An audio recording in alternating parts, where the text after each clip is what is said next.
Ada orang kehausan karena tidak ada air minum biasa. Yang paling menyakitkan adalah air minumnya ada tapi tak bisa diminum. Itu namanya azab. Azab itu bukan berarti tidak ada nikmat.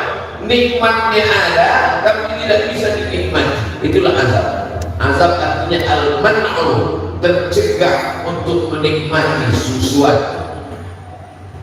Istrinya ada tapi tak bisa dinikmatinya. Kenapa? Karena dia sakit. Itu azab. Mudah-mudahan kita sehat semua.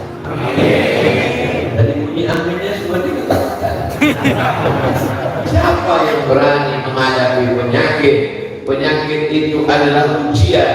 Tapi ketika Allah berkehendak, tidak ada yang bisa menolak kehendak Allah. Orang beriman tidak pernah takut. Kenapa? Karena dalam setiap yang datang tidak dia sukai itu, asa an takrahu syai'an, boleh jadi engkau benci sesuatu, wa yaj'alallahu fihi khairan katsira. Kau benci sesuatu tapi di dalam kebencian itu ada banyak kebaikan. Orang tidak suka sakit, benci dia sakit, benci dia jantung koroner, benci dia diabetes meletus, benci dia asam urat, benci dia kanker. Tapi di dalam kebencian itulah sujudnya akan lebih lama. Orang kalau sakit itu sujudnya lama. Ya Allah. Begitu sehat, pas mencang stempelkan topos. Orang kalau sedang sakit di rumah sakit, tangannya mau ditasbih, astagfirullah, subhanallah, Allah Akbar, Allah Akbar. Begitu sehat, langsung handphone. Itu menunjukkan lebih baik sakit atau sehat. Bingung. Lebih baik sehat mengingat Allah, lebih baik sakit mengingat Allah.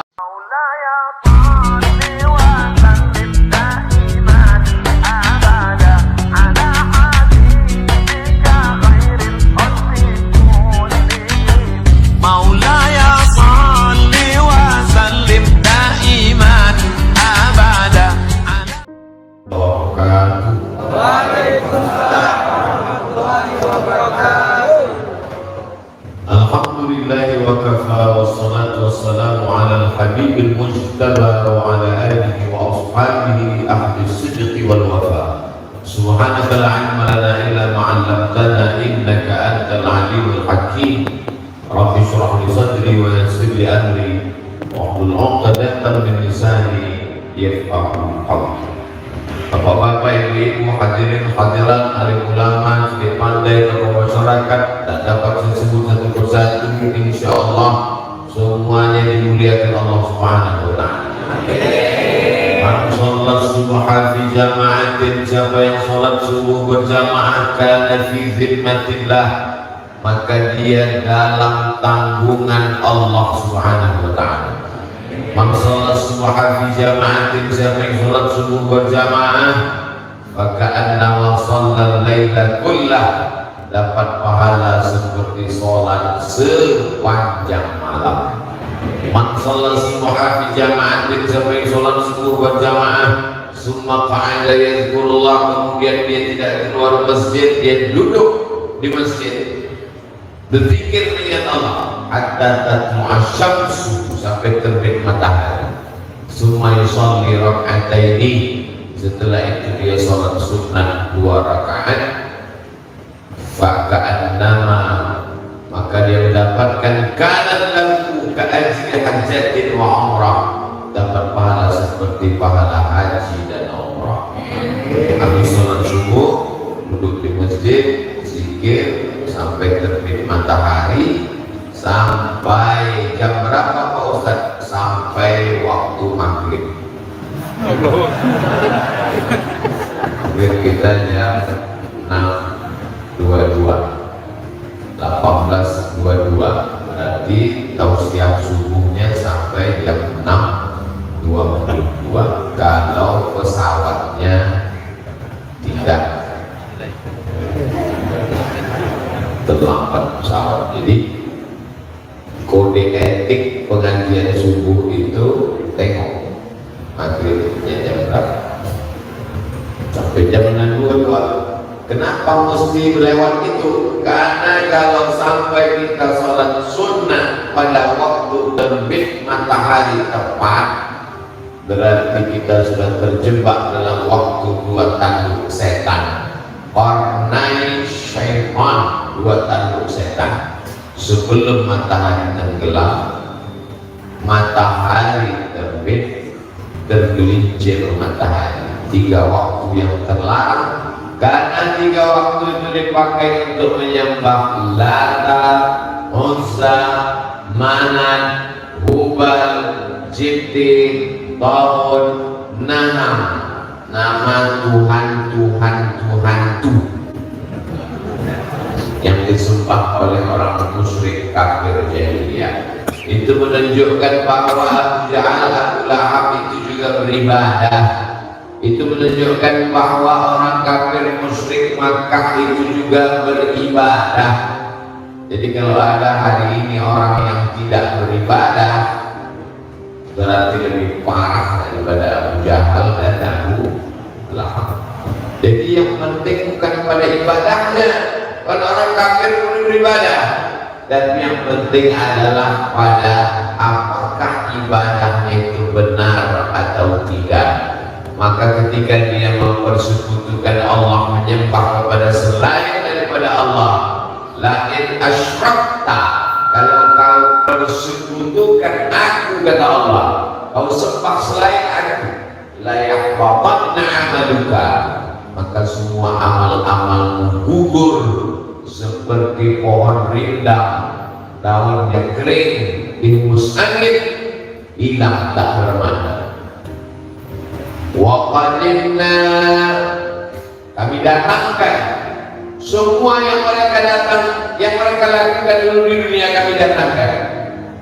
Lalu kemudian amalnya itu kami jadikan habaan mansura, seperti debu yang dihembus angin, seperti daun kering yang ditiup angin kencang. Ini sedekahmu, ini sholatmu, ini puasamu, ini hajimu, ini umrahmu, ini zikirmu, ini khatam Quran, tak bermakna di hadapan Allah. Apakah mata kita melihat amal kita itu? Ya, faman ya'mal mithqala dzarratin khairan, ya, mata kita semua melihat amal kita. Ada orang kehausan karena tidak ada air minum biasa. Yang paling menyakitkan adalah air minumnya ada tapi tak bisa diminum. Itu namanya azab. Azab itu bukan berarti tidak ada nikmat. Nikmatnya ada tapi tidak bisa dinikmati. Itulah azab. Azab artinya al-man'u, tercegah untuk menikmati sesuatu. Istrinya ada tapi tak bisa dinikmatinya. Kenapa? Karena dia sakit. Itu azab. Mudah-mudahan kita sehat semua. Tadi bunyi aminnya seperti dikatakan. Siapa yang berani menghadapi penyakit? Penyakit itu adalah ujian. Tapi ketika Allah berkehendak, tidak ada yang bisa menolak kehendak Allah. Orang beriman tidak pernah takut. Kenapa? Karena dalam setiap yang datang tidak dia sukai itu, asa antakrahu syai'an, boleh jadi engkau benci sesuatu, wa yaj'alallahu fihi khairan katsira. Kau benci sesuatu, tapi di dalam kebencian itu ada banyak kebaikan. Orang tidak suka sakit, benci dia sakit, benci dia jantung koroner, benci dia diabetes meletus, benci dia asam urat, benci dia kanker. Tapi di dalam kebencian itulah sujudnya akan lebih lama. Orang kalau sakit itu sujudnya lama. Ya Allah. Begitu sehat, pas mencang stempel kantor pos. Orang kalau sedang sakit di rumah sakit, tangannya mau ditasbih, astagfirullah, subhanallah, Allah Akbar, Allah begitu sehat langsung handphone. Itu menunjukkan lebih baik sakit atau sehat? Bingung. Lebih baik sehat mengingat Allah, lebih baik sakit mengingat Allah. Sakitnya siapa? Sakitnya Ayub alaihissalam. Tidak pernah hatinya itu lalai daripada mengingat Allah. Sehatnya siapa? Sehatnya Sayyidina Maulana Muhammad sallallahu alaihi wasallam. Kayanya siapa? Kayanya Daud alaihissalam. Susahnya siapa? Susahnya Nabi Musa ketika terbuang dari istana Fir'aun alaihissalam. Mau takut, mau berani, mau susah, mau senang, mau kaya, mau miskin, mau sempit, mau lapang, yang penting bersama dengan Allah. Innallaha ma'as sholihin. Allah akan bersama dengan orang yang mampu menekan hawa nafsunya. Jadi yang penting itu adalah kebersamaan dengan Allah. Ingatlah apa yang dikatakan Sayyidina Abu Bakar Siddiq ketika berada di dalam Jabal Zur, ketika akan pindah ke kota Al-Madinah Al-Munawwarah dari kota Makkah Al-Mukarramah. Ketika itu dikejar oleh orang kafir musyrik, dia ketakutan, dia cemas, dia ngeri, dia galau, dia gundah gulana. Apa kata Nabi SAW? Ma dhannuka bitsnaini, kalau kau sangka kita di dalam gua ini cuma berdua, wallahu salisuhuma, maka ada Allah bersama kita. Nanti mereka menangkap kita, nanti mereka membunuh kita, nanti mereka menyakiti kita, nanti kita menganiaya kita. La tahzan, innallaha ma'ana. Jadi sesungguhnya, Ustaz, kenapa kita mesti sholat subuh, sholat zuhur, sholat asar, sholat maghrib, sholat isya, sholat duha, sholat tahajud, sholat zikir, sholat qabliyah, sholat mu'adiyah? Banyak sekali ibadah kita ini. Bisa nggak dipres agak jadi sekali aja sebulan? Hati kita ini berbolak-balik. Yusbihu mu'minan, kafirnya paginya beriman, wa yumsi kafiran, sorenya bisa kafir. Itulah mengapa setiap waktu itu kita senantiasa terbit fajar, terbuka mata, bersaut-sautan suara azan di kota Balikpapan. Allahu Akbar, Allahu Akbar. Belum lagi azan di sini, sudah azan. Belum azan di ruang tamu, sudah azan di taman. Semua handphone azan. Yang punya handphone nggak apa-apa. Makanya disebut dengan smartphone. Handphonenya yang cerdas, orangnya goblok.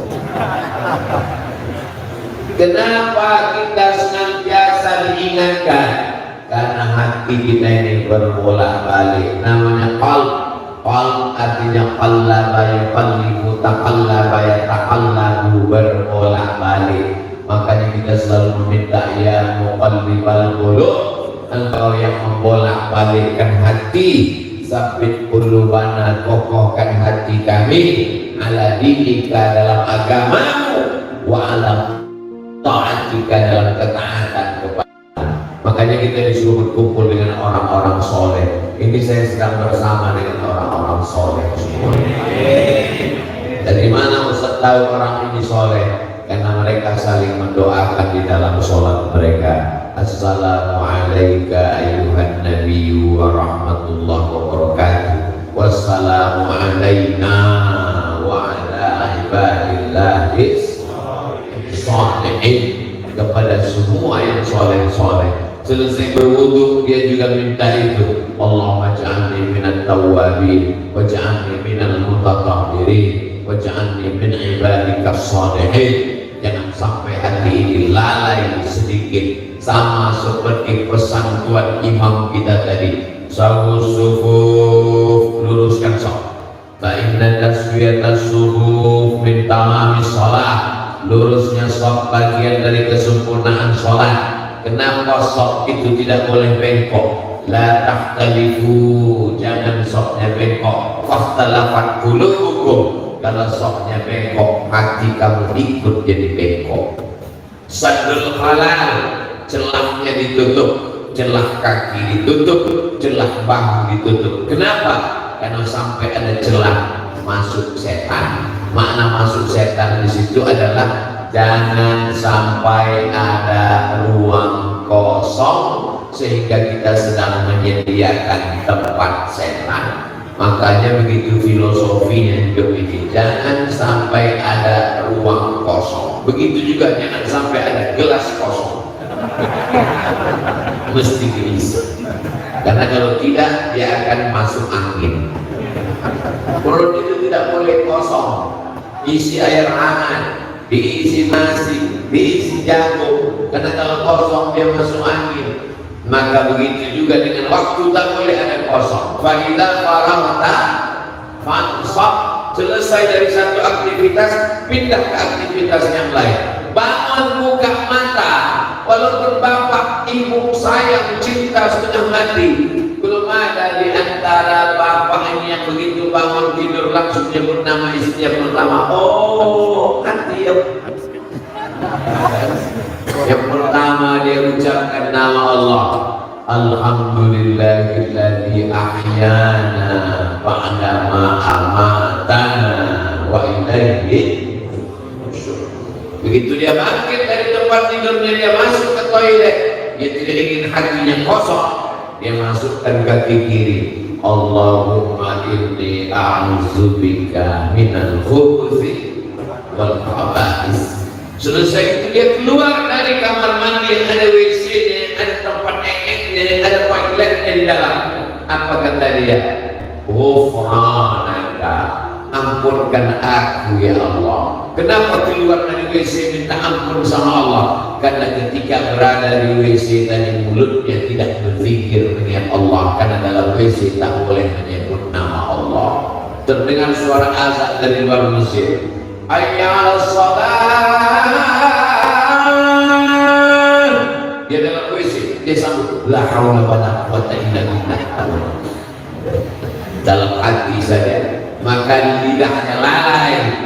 Keluar dari dalam WC dia ngaku lalai. Ghufranaka, ampunkan aku ya Allah. Sebelum pergi ke masjid, rapikan dulu rambutnya, jangan sampai ketahuan bangun tidur. Jangan sampai kita di masjid orang senyum, kita senyum, orang ketawa, kita ketawa, rupanya yang diketawakan orang kita.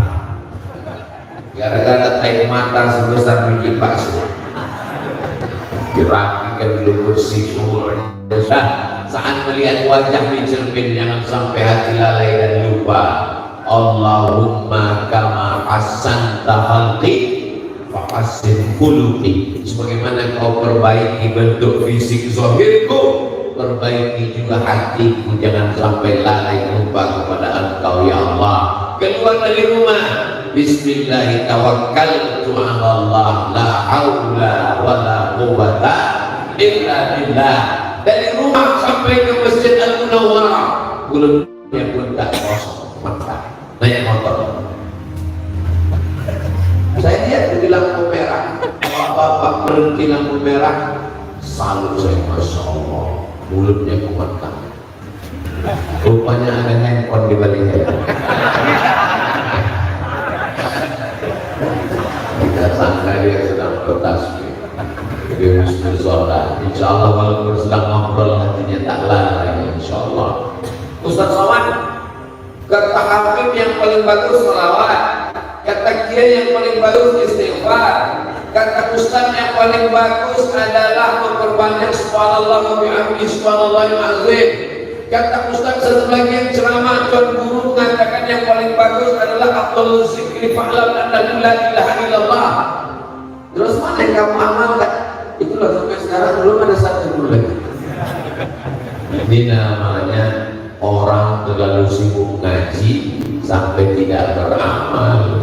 Istighfar bagus, man lazimal istighfar, siapa yang memperbanyak istighfar, ja'alallahu lahu min kulli dhiqin makhraja, kesempitan hatinya dilapangkan Allah, wa min kulli hammin faraja, kesusahan hatinya diberikan kebahagiaan, wa razaqahu min haitsu la yahtasib, diberi rezeki dari jalan yang tak disangka-sangka. Memperbanyak istighfar. Astaghfirullahaladzim, astaghfirullahaladzim, astaghfirullahaladzim, astaghfirullahaladzim.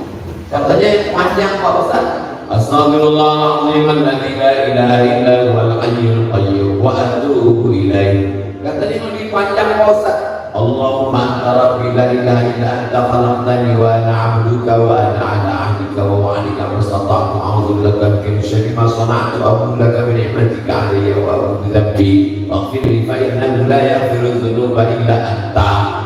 Saya gak hafal malu Pak Ustaz. Gerak-gerakkan aja dulu, tak usah keluarkan suara. Astaghfirullah rabbal baraya, astaghfirullah minal khataya, rabbi zidni ilman nafi'an wa wafiqni amalan salihan. Astagfirullah, aku minta ampun kepada Engkau ya Allah, Rabbal baraya. Rabb artinya tiga: pencipta, penjaga, pemberi rezeki. Maka ketika orang berkata, ya Rabb, Engkau yang mencipta aku, Engkau yang menjaga aku, Engkau yang memberi aku rezeki. Ketika dia berkata ya Rahman, Engkau yang menyayangi aku. Ya Ahad, Engkau yang tunggal esa tak berbilang. Ya Samad, bukan Ustaz, Engkau tempat aku bergantung. Qul huwallahu ahad, Allahus samad. Meminta kepada dia tempat bergantung. Tak ada tempat bergantung. Bergantung ke batang kayu, patah. Bergantung ke besi, pelukan. Bergantung kepada kuasa, sirna. Bergantung kepada harta, lenyap. Bergantung kepada orang hidup, mati. Bergantung kepada dia hayyul la yamut. Allahu la ilaha illa wal hayyul qayyum, yang maha hidup, yang maha mengatur, Allah subhanahu wa ta'ala. Faqul astaghfiru rabbakum innahu kana ghaffara. Minta ampun kepada Allah, kau dapati Allah mengampuni dosa-dosa. Datang seorang Yahudi, dia sudah membunuh 99 orang. Dijumpainya pendeta Yahudi. Pendeta Yahudi, ya, aku sudah membunuh 99 orang. Apakah Tuhan mengampuni aku? Kata pendeta Yahudi, kau masuk neraka karena kau sudah membunuh orang. Diambilnya pisau, kalau begitu kau yang ke-100. Dalam Islam, innallaha la yaghfiru an yushraka bihi. Allah tidak mengampunkan dosa syirik. Wa yaghfiru ma duna dzalika liman yasha. Allah mengampunkan dosa selain itu. Bagaimana kalau kami pernah menyembah berhala Pak Ustaz? Apakah Abu Bakar tak pernah menyembah berhala? Apakah Umar tak pernah menyembah berhala? Apakah Utsman tak pernah menyembah berhala? Tapi ketika mereka masuk Islam dan bertobat, illa man taba, orang yang bertobat, wa amana, beriman dengan baik, wa amila amalan salihah, mereka beramal saleh, ulaika yubaddilullahu sayyi'atihim hasanat. Semua dosa-dosa mereka dulu bukan sekedar diampunkan Allah, bukan sekedar dihilangkan Allah, diganti Allah dengan kebaikan. Pak Ustaz katanya kalau kita taubat itu dosa kita hilang. Dosa itu kan cuma hilang, diganti Allah. Ayatnya jelas, yubaddilullahu sayyi'atihim hasanat. Zina, minum khamar, mabukmu, syirikmu diganti Allah. Jadi apa makna orang yang syirik itu tidak diampunkan Allah? Orang yang syirik tidak sempat bertobat, mati di neraka jahanam, tak keluar. Beda sama orang yang buat dosa selain syirik, gak bos di dalam neraka, terus baru dia keluar. Neraka itu berapa derajat Celcius Pak Ustaz? diletakkan batu kerikilnya sebesar ujung kelingking di tapak kaki, mendidih otakmu di kepala. Nah, itulah kepada derajat Celcius. Yang melodak bayi ketika air neraka itu sampai ke mata kaki, yang lebih hadimahu, mendidih otak di kepala. Itulah ahwan adaban, azab yang paling ringan.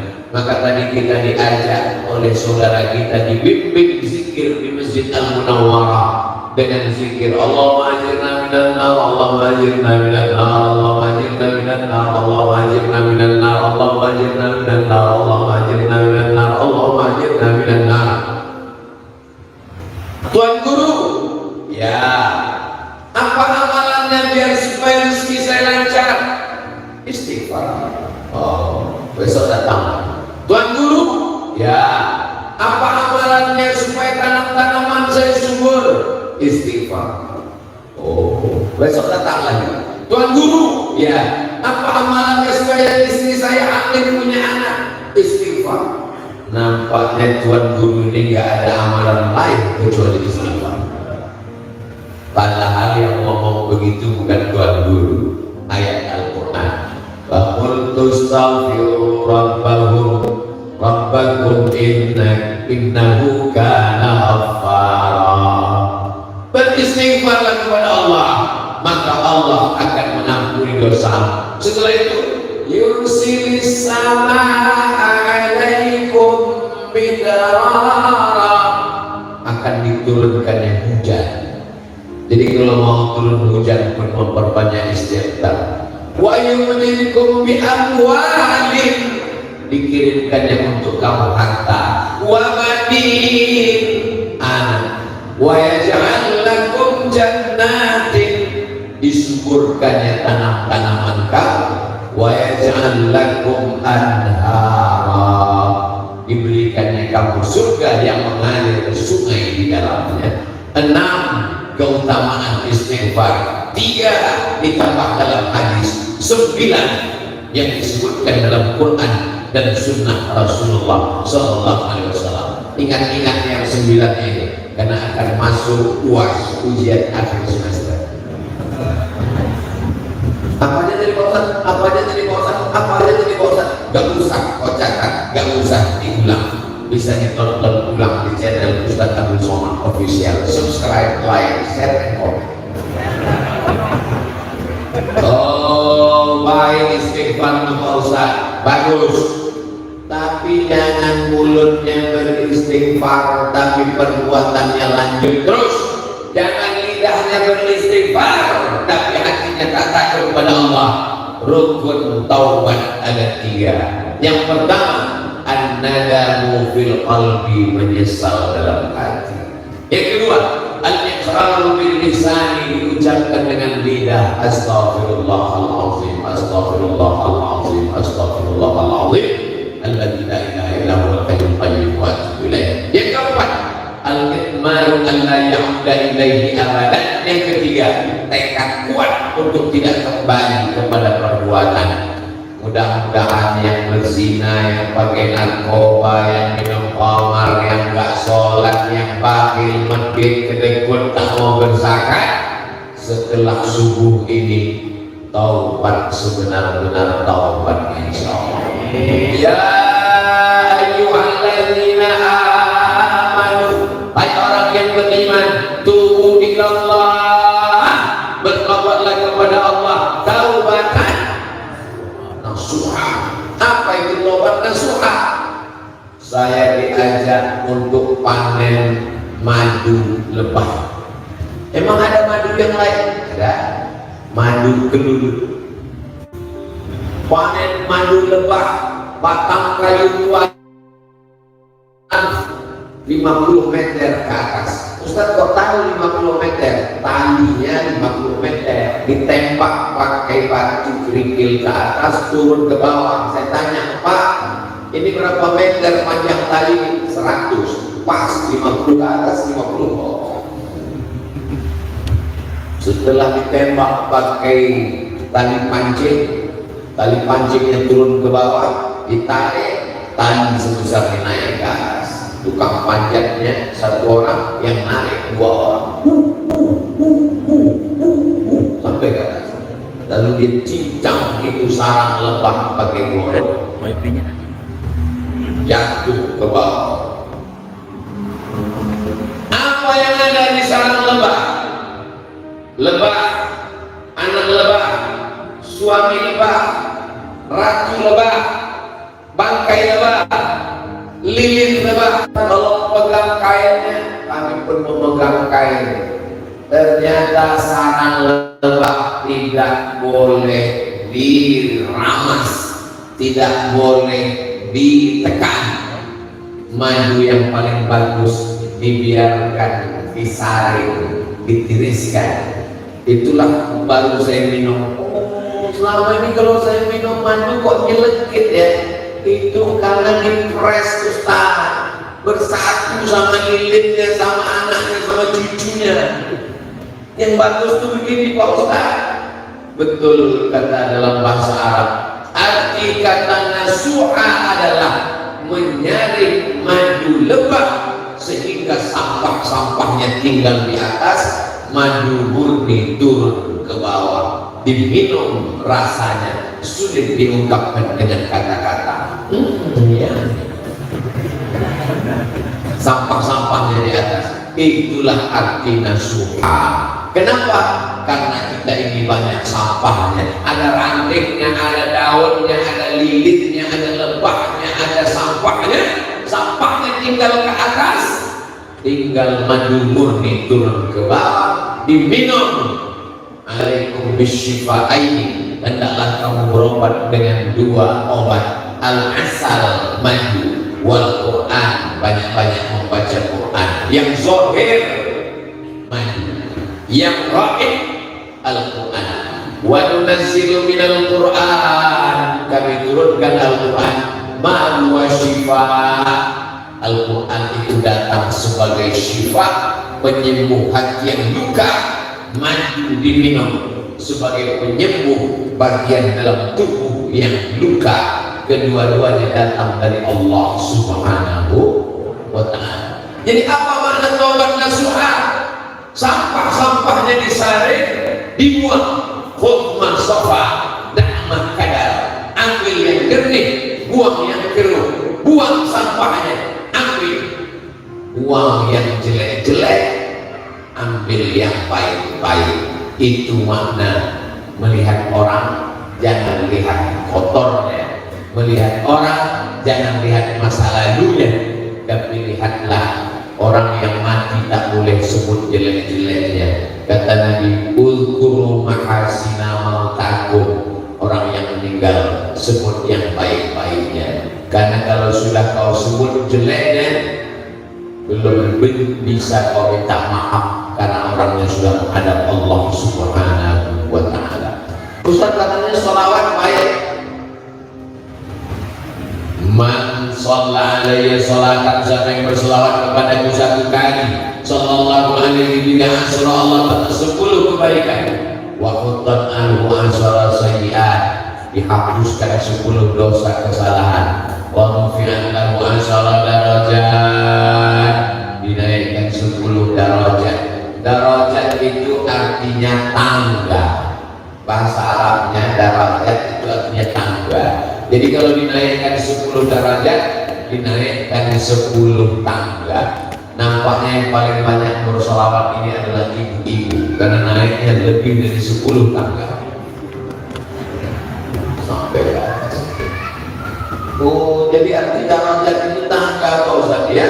Menurut bahasa Arab, anak-anak sekarang kalau disebut derajat langsung berapa derajat Celcius? Derajat naik tangga. Man sholla alaihi salatan, sampai berselawat kepada satu kali, sallallahu alaihi wa sallam, Allah balas 10 kebaikan. Wa qaddan anhu asyara sayyi'at, dihapuskan 10 dosa kesalahan. Wa rufi'at lahu asyara darajat, dinaikkan 10 tangga. Allahumma sholli ala sayyidina Muhammad wa ala ali sayyidina Muhammad. Allahumma sholli ala sayyidina Muhammad wa ala ali sayyidina Muhammad. Akhirnya derajat tertinggi orang yang paling dekat dengan Nabi, aktsaruhum sholatan, orang yang paling banyak bersolat. Allahumma sholli ala sayyidina Muhammad wa ala ali sayyidina Muhammad. Jumpa orang, Allahumma sholli ala sayyidina Muhammad wa ala ali sayyidina Muhammad. Kata sambutan, Allahumma sholli ala sayyidina Muhammad wa ala ali sayyidina Muhammad. Ceramah ustaz, Allahumma sholli ala sayyidina Muhammad wa ala ali sayyidina Muhammad. Berdoa, Allahumma sholli ala sayyidina Muhammad wa ala ali sayyidina Muhammad. Khatib naik mimbar, Allahumma sholli ala sayyidina Muhammad wa ala ali sayyidina Muhammad. Salat at-tahiyatul mubarakatus shalawatut thayyibatul lillah. Assalamu alayka ya nabi wa rahmatullahi wa barakatuh. Wassalamu alayna wa ala ibadillahi sholihin. Asyhadu an la ilaha illallah wa asyhadu anna Muhammadar Rasulullah. Pas mau sholawat handphone-nya bunyi. Assalamualaikum warahmatullahi wabarakatuh. Batal sholatnya. Menurut mazhab Syafi'i, orang yang tidak bersolawat batal sholatnya karena rukunnya tak sempurna. Allahumma sholli ala sayyidina Muhammad wa ala ali sayyidina Muhammad. Itulah lemahnya Nabi kalian. Nabi kalian itu lemah. Tiap hari kalian berdoa, ya Allah berikanlah selawat kepada Nabi. Ini orang gagal paham yang tidak pernah mau paham. Nabi Muhammad itu gak perlu doa kita. Nabi itu sudah diangkat Allah derajatnya ke Sidratul Muntaha sampai kepada puncak tertinggi. Apapun yang dia mau diberi Allah. Wala sawfa yu'tika rabbuka. Jadi kalau kita berselawat itu untuk dia. Seandainya seluruh dunia ini berselawat tidak menguntungkan Nabi Muhammad. Seandainya seluruh dunia ini tidak berselawat tidak merugikan Nabi Muhammad. Selawat itu untuk siapa? Untuk kita. Kalau kita banyak berselawat, 10 kebaikan, 10 dosa, 10 derajat tingkatan.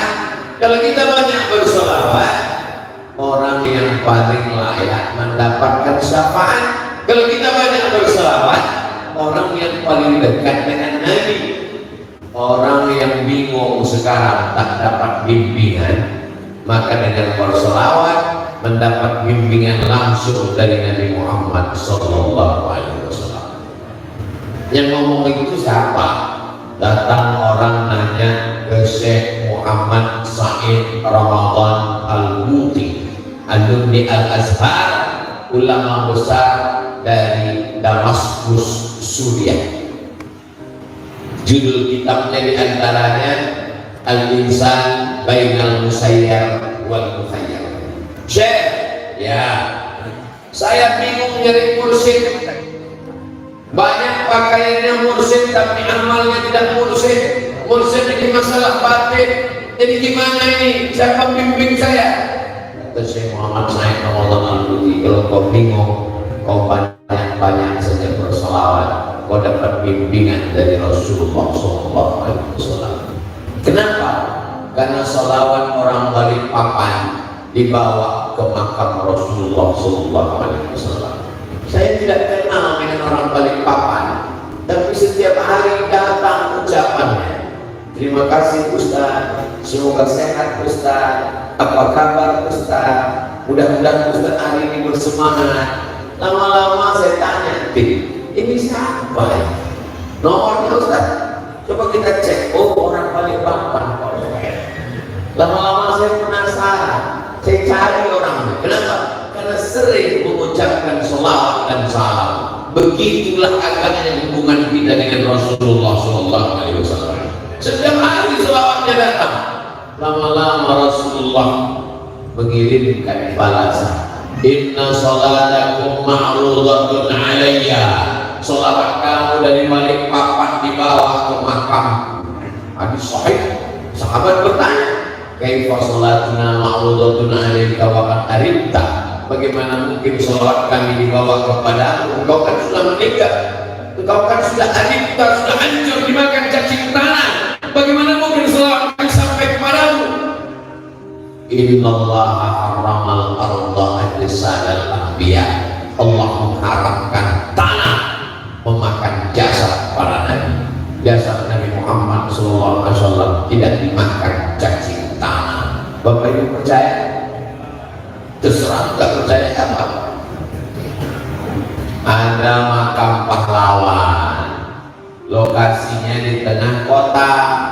Karena perluasan kota, maka bupati beserta forum komunikasi pimpinan daerah dan DPRD sepakat supaya makam pahlawan ini dipindahkan ke pinggir kota. Keluarga-keluarga pun semuanya setuju.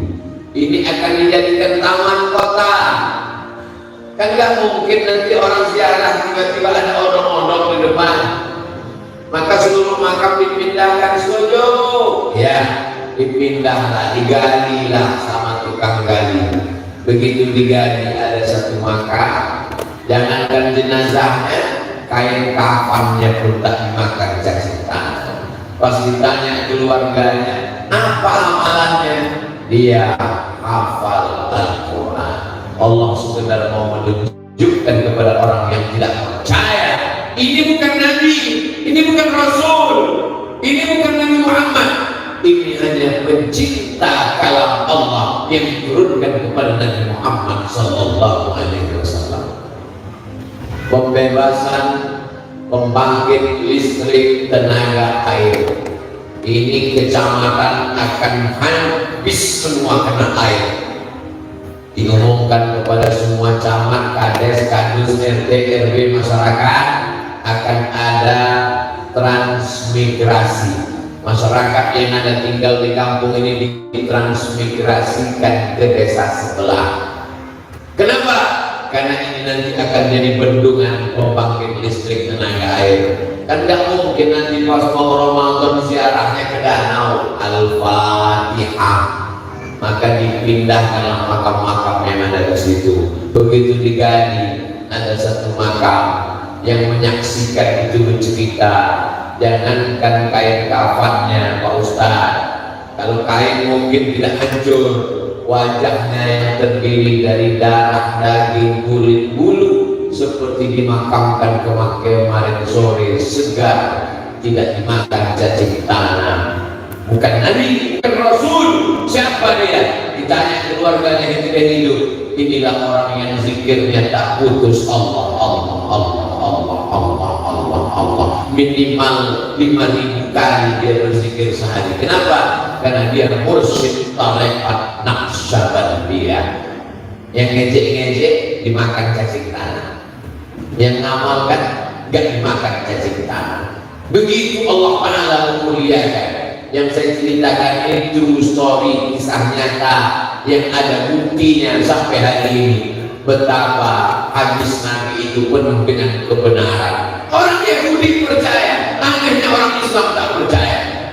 Orang Yahudi percaya jasad Nabi itu masih utuh, maka dia pun pura-pura masuk Islam.